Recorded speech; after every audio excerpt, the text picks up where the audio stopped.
بعض اوقات ہماری زندگی میں ہمیں صرف اندھیرا اور تکلیف ہی نظر آتی ہے۔ ایک بے نام سی بے سکونی گھیرے رہتی ہے، آنکھیں بس نم رہتی ہیں۔ یاد رکھیے آپ تھک چکے ہیں، پر آپ کا رب نہیں تھکتا۔ آپ کچھ نہیں کر سکتے، پر آپ کا رب سب کر سکتا ہے۔ یہ جو اندھیرا ہے وہ رب اس کو روشنی بنانے پر قادر ہے۔ ہر تکلیف رحمت کا مرہم لے کر آتی ہے، ہر اندھیرا روشنی لے کر آتا ہے، ہر مشکل آسانی لاتی ہے۔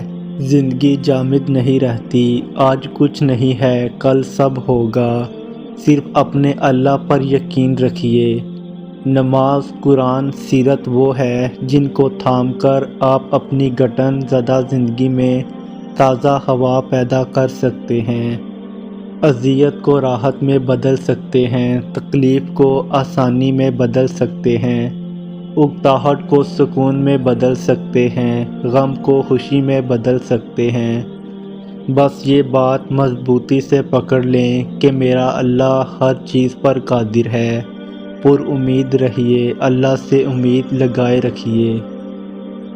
دلوں کے حال اللہ بہتر جانتا ہے اور تقدیروں کے کھیل بھی اسی کے ہاتھ میں ہے۔ تو پھر کیوں مطمئن نہیں، کیوں سوچوں میں گھرے ہوئے ہو؟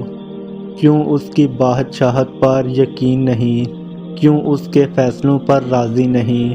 جب اللہ جانتا ہے کس وقت کیا بہتر ہے، پھر دل میں وسوسوں کا سوال ہی پیدا نہیں ہونا چاہیے۔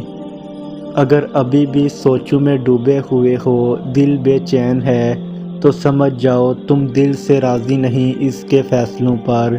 صرف زبان سے کہہ دینا توکل نہیں ہوتا، بلکہ زبان کے اقرار سے پہلے دل سے راضی ہونا توکل ہوتا ہے۔